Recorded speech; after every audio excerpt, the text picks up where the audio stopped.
Shaping your sourdough loaf into a pumpkin is not hard, but there are a few tricks. I made several loaves before I could get one to look even this good. And so I'm going to tell you what I learned along the way and the tricks that I figured out so that your string or your kitchen string does not stick to your bread.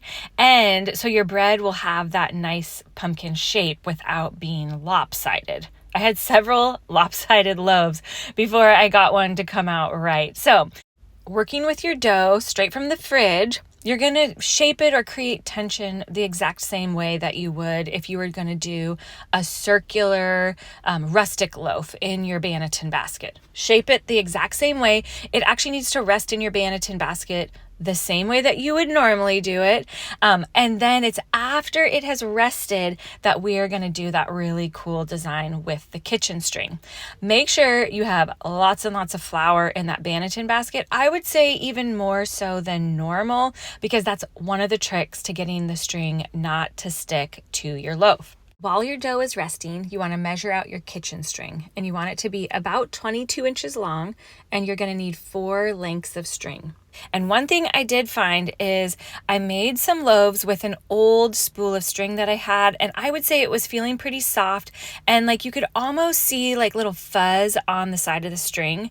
Don't use your string if it is like that. Get a fresh spool. I promise it's worth the couple dollars, because when it's fresh, it won't stick to the bread the same way that like an older spool that has gotten a little bit fuzzy will. Then put flour all over that string. Put a heavy dose of flour down on the parchment paper too, because that's going to help the string not to stick to your bread. Then right there on your parchment paper where all that flour is, make the pattern with your string. Get it all as even as possible, because once you put your dough on top of the string, it's actually kind of hard to pull it. It'll pull the dough strange if you are trying to adjust it too much. So I try to get it as even as possible with all that floury surface right there. And then we're going to get our dough, do that final bit of tension, and turn it out onto the string.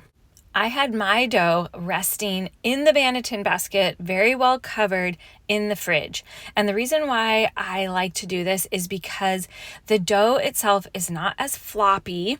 So I'm working with it cold right here. We're doing that final bit of tension. I'm going to turn it out onto the strings and we're going to bake it cold. This makes it easier to work with. Otherwise, the dough is so sticky. It is a bit hard to get it to keep its shape while you're trying to put those strings around it. So give it a try. Put your dough into the Banneton basket, cover it well, and let it proof in your fridge. Then once you turn it over onto the strings, make sure you do another good dusting of the flour, because we want to make sure that all of those strings don't stick to the top of the dough either. So there's going to be way more flour on top and on the sides and on the bottom of your bread than you would normally have, but it kind of falls off in the baking.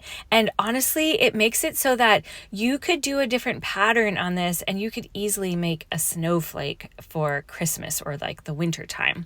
So once you have your ball of dough all positioned on there, you're going to one string at a time pull them up. The reason why I do one string at a time is because you're wanting to make sure that they are evenly spaced around your loaf.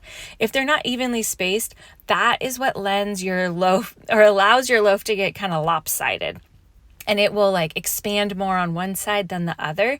So get those strings even, and this is the part that I just kind of have to fiddle with it. So it's okay if you're fiddling with it too, but you're wanting your strings to be long enough that you can essentially tie them in a knot. So if you're doing a larger loaf than like 800-ish grams, you should do longer strings, and it's better to have much longer so that it's easier to tie this knot on the top.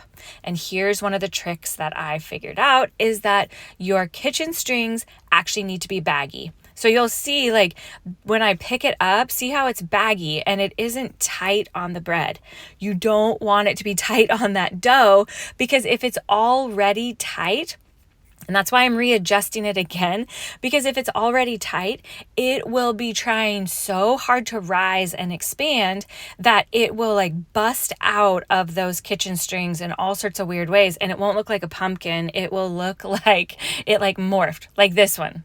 See how it kind of made that weird pattern? Okay, I should have gotten a longer video of that crazy one, but it didn't look so good. So then I just was like, oh, this didn't turn out good.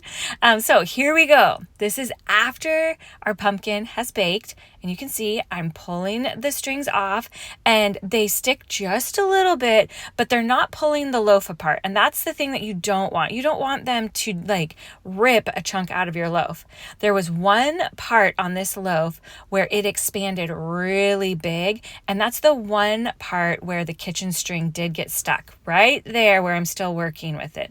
And the reason that that happened is because I cut the design in it a little bit too deep. So that's the other trick that I figured out is you do want lots of little cuts all around your pumpkin, but just make sure that you're not going too deep. That's where the loaf will explode open. So you want to make lots of cuts, but you want them to be rather shallow. But even still, even with that little exploded side, I think it turned out pretty cute. She's a cute little pumpkin and we will gladly enjoy her. So those are the tricks that I figured out to make a pumpkin-shaped loaf of sourdough. We're so glad you're here in the kitchen with us. Come and hang out more. There's lots of links down in the description below. How I made this dough, how I get my starter to rise, how I wake it up from the fridge. So much goodness. We're glad you're here in the kitchen with us.